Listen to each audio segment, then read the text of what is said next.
Vamos nessa, né, meu povo? Dando sequência aí, esse vídeo eu vou falar especificamente sobre poderes administrativos, tá? De uma forma bem rápida, bem tranquila. Se você quiser de novo, né, estudar de forma mais aprofundada, eu vou colocar aqui na descrição do vídeo também os links das aulas que eu acho interessante. Se você reparou, eu não estou colocando também a playlist inteira, né? Eu estou destacando ali os pontos que eu acho mais essenciais que você aprofunde. Agora, claro, se você quiser assistir a playlist toda, boa sorte.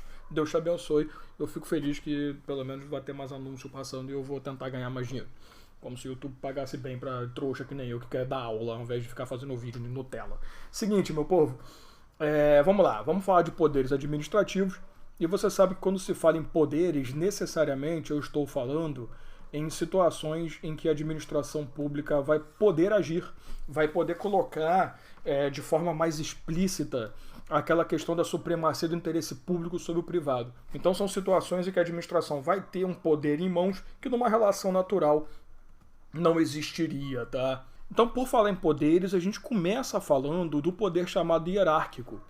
Que só para te lembrar, não tem nada demais. O que é o poder hierárquico? Eu vou te dar aquelas frasezinhas clássicas, né? O poder hierárquico é o escalonamento de cargos e funções dentro da mesma pessoa jurídica. Então, quando você tem aquela situação em que você analisa um departamento em que você tem chefe, subordinado, cada um tem a sua atribuição, o cara que vai ter uma classe maior do que o outro, tem atribuições diferentes, isso é poder hierárquico.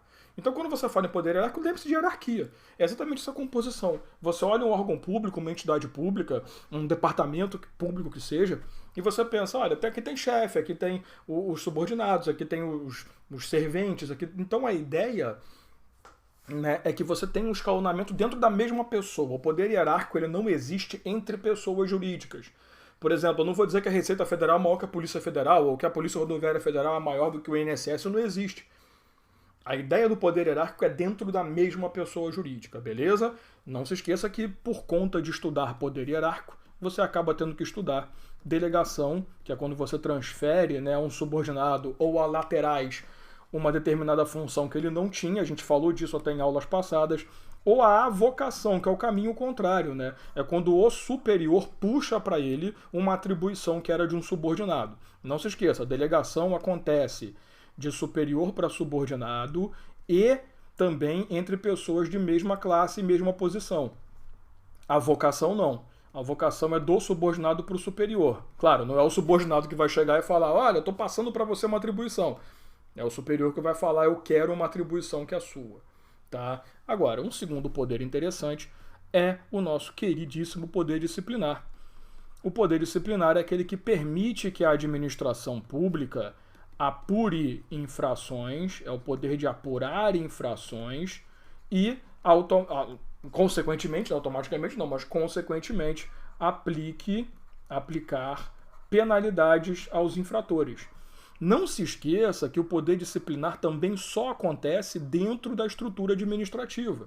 Ele até pode ser chamado poder disciplinar interno ou externo, mas não importa, eles são dentro da própria estrutura administrativa. Exemplo, você é um servidor público, o teu superior abriu um processo contra você e te puniu, cara, poder disciplinar interno. Isso foi uma coisa na regulação normal. Ah, você é um delegado, né? Não um delegado de polícia, um delegatário, né? Um agente delegado. Você tem um contrato com o Estado, mas você é um particular que tem um contrato, né, de prestação de serviço público. Você cometeu irregularidade dentro do contrato, você vai ser punido. A administração pode apurar essa infração e aplicar uma penalidade. Essa aplicação de penalidade configura o poder disciplinar externo. Mas perceba, nos dois casos, interno ou externo, há uma relação entre o infrator e a administração pública, tá? Por que eu estou falando isso?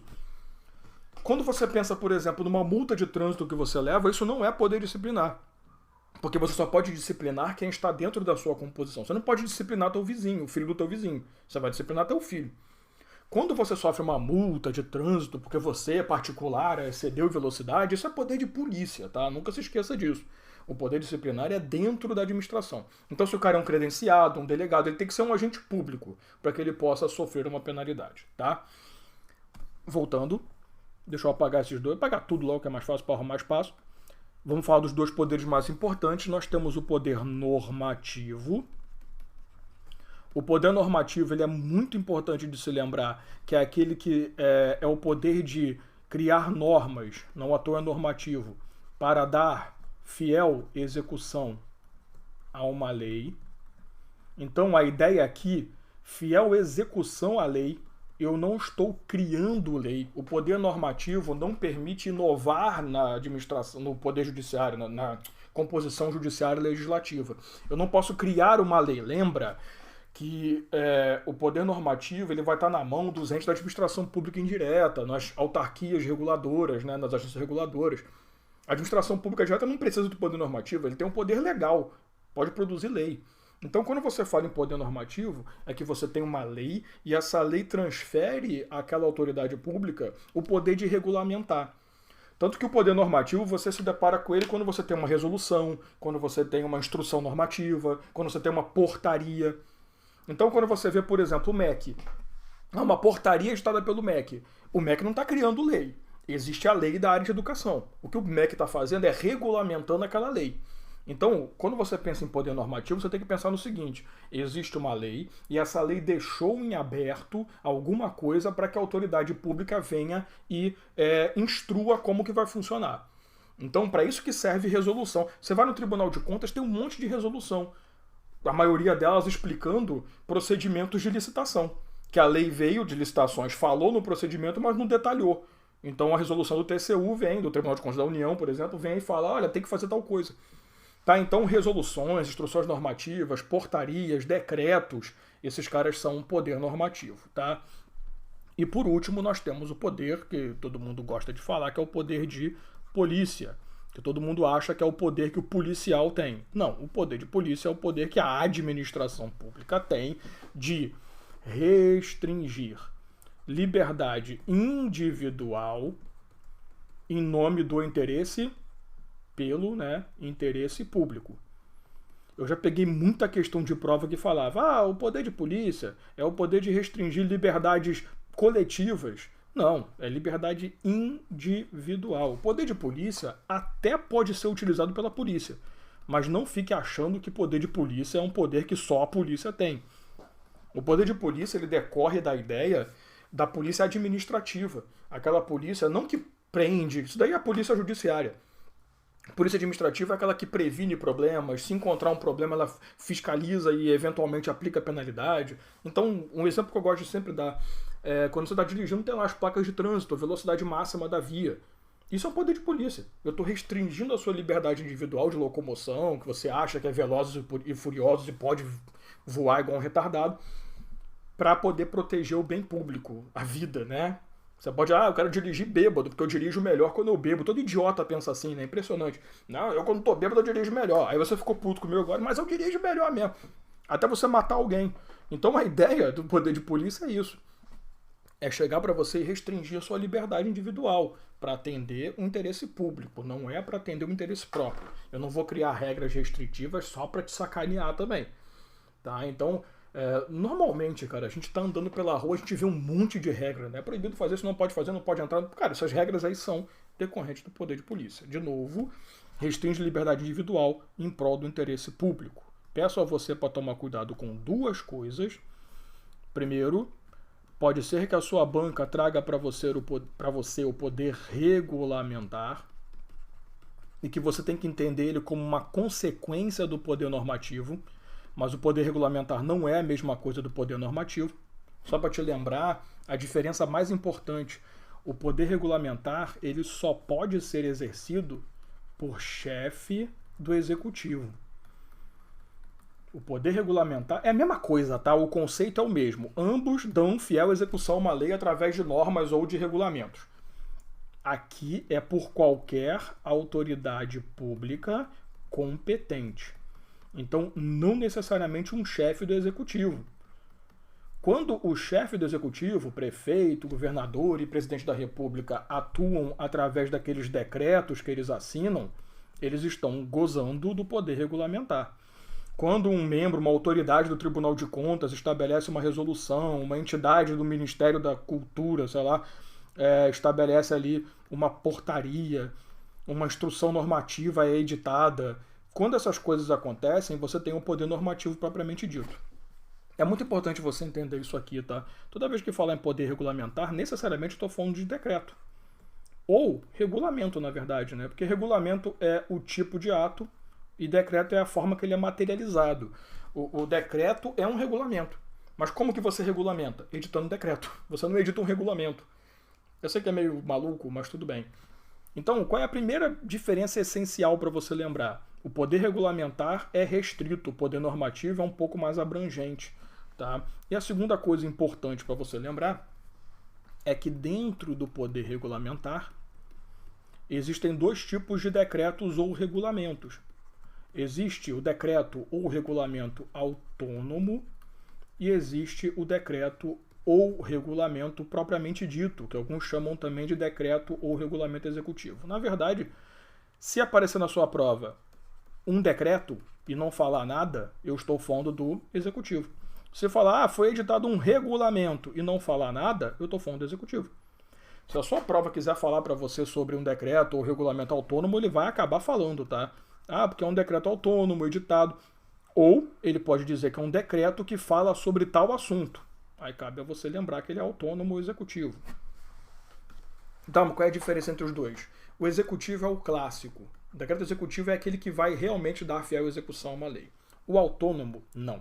O autônomo, ele inova no ordenamento jurídico. Isso aqui é a maior cagada da história. Quer dizer, é uma das, né, que o direito tem. Sim, eu estou dizendo que o decreto autônomo é aquele que cria lei, basicamente. Mas, Dalmo, você acabou de falar para mim que o poder normativo ou regulamentar não pode criar lei. Pois é. Houve a edição de uma emenda constitucional que acrescentou o inciso 6º no artigo 84 da Constituição Federal. E esse inciso 6º foi a cagada. Porque assim, o que é o artigo 84 da Constituição? Competência privativa do presidente da República, que pela questão de simetria se aplica a governadores e prefeitos. E lá, porra, você tem, no inciso 4º, inclusive, do artigo 84, você vai ter o decreto executivo. Né? Editar normas, regulamentos para dar fiel execução a uma lei, tá ali, bonitinho. Só que o acréscimo do inciso 6º, ele veio e falou o seguinte, olha, o presidente, de novo, o chefe do executivo, vamos fazer a simetria geral, eles podem também extinguir cargos públicos, desde que estejam vagos, e reorganizar a administração pública, né, reorganizar a composição atual da administração pública, desde que isso não seja criação ou extinção de entidades e muito menos gere ônus para a administração pública. Tá? Me explica isso melhor, Dalmo. Sim, vamos lá, vamos para a tela. No Brasil, para você criar um cargo público, você precisa de uma lei.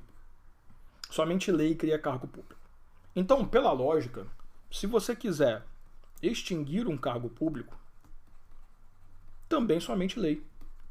Isso aqui é a simetria legal. Tudo que você faz por lei tem que ser extinto, desfeito, alterado por lei. Tudo que você faz por lei complementar tem que ser extinto, desfeito, alterado por lei complementar. Você entendeu? Então, assim, o que eu estou dizendo? Estou dizendo para você que a Constituição hoje diz que o chefe do Poder Executivo, ele pode, através de um decreto, determinar a extinção de cargo. Lógico, você tem que ler o inciso 6º, tá? Ele vai dizer para você que tem uma exceção. Ó, desde que o cargo esteja vago. Se o cargo estiver ocupado, não pode. Mas, cara, eu estou dizendo para você que através de um ato normativo, ele está fazendo uma coisa que somente lei pode fazer. E óbvio que isso é uma anomalia, cara. Fomos até o STF. O STF falou o quê? Tá tudo certo. Então, assim, pro STF, e detalhe, a frase é exatamente essa. No Brasil, nós não aceitamos o decreto autônomo, salvo nos casos previstos no artigo 84, inciso 6. É um absurdo. Mas tudo bem. Então, assim, eu tô dizendo pra você, volta pra tela, que para você criar uma entidade pública, lembra da primeira aula de revisão que a gente fez? Você depende de quê? De lei. Então, se para criar tem que ter lei, para extinguir também, né? Para reorganizar, vou nem usar a palavra extinguir, porque extinção aqui também vai acabar atrapalhando mais do que ajudando. Para modificar, para alterar a composição da entidade pública somente mediante lei. Porque, de novo, o que você faz com lei, você só movimenta com outra lei. Aí ele vem e diz que também pode o chefe do executivo através de um decreto chamado decreto autônomo. É isso. Eu sei que é complicado, eu vou deixar o vídeo na descrição se você quiser aprofundar mais, mas assim, por que eu tô te dando dessa forma esse assunto? É o que eu falo. Você não tá aqui para se formar advogado, você não tá aqui para ser especialista em direito administrativo. Eu sei que você odeia direito administrativo, isso é normal. O que você tem que entender é, você tá aqui estudando comigo para pegar na hora da sua prova e gabaritar e ir embora. Depois você não vai lembrar de nada que eu falei aqui. Não tem problema. Você vai lembrar nem meu nome, ótimo. Você não pode ficar preso a essa ideia de que você tem que entender perfeitamente tudo, assim. Até porque você tem outras matérias para estudar. O que você tem que fazer é compreender. Tem uma diferença muito grande entre você entender, absorver e dominar e você compreender o assunto. O que eu preciso é que você entenda e aplique na prova. Como que vai ser cobrado. Então você não me leva mal, não, tá? Não é. Até você pode pensar uma desculpa se eu não sabe explicar, seu idiota. Então você dá essa desculpinha. Não, não é isso.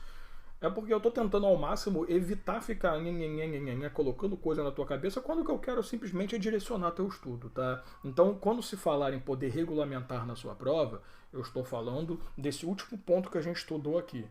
Né? Na verdade, você vai tratar o poder regulamentar e normativo como se fosse a mesma coisa.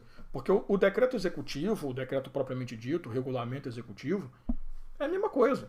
A diferença é que só pode ser editado pelo chefe do executivo, mas também dá fiel execução à lei.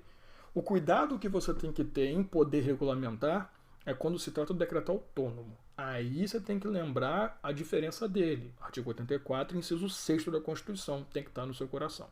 Tá? Então, no final das contas, eles são muito parecidos, mas não são a mesma coisa. Fechou? Então, é isso. No caso do poder de polícia, é importante você apenas lembrar daquela questão das características do poder de polícia, que ele também é autoexecutório, né, que ele é discricionário, entre aspas, né, porque o poder de polícia ele dá ao detentor desse poder a possibilidade de optar a melhor forma de agir, mas não é sempre assim, então é uma característica meio cambaleante, né? Então, só lembra de observar no poder de polícia características, mas na boa. Quando cai poder de polícia na sua prova, ainda mais prova policial, que eles vão cobrar de você a atuação abusiva ou não do agente, você tem que observar se ele pode ou não fazer aquilo. Então é aquela história da liberdade individual sendo afastada pelo interesse coletivo, beleza? Então é isso, tá? Então aí os vídeos, se você quiser aprofundar, mas basicamente isso aqui já mata a questão de poderes. Próxima aula, a gente continua essa maluquice. Abraço.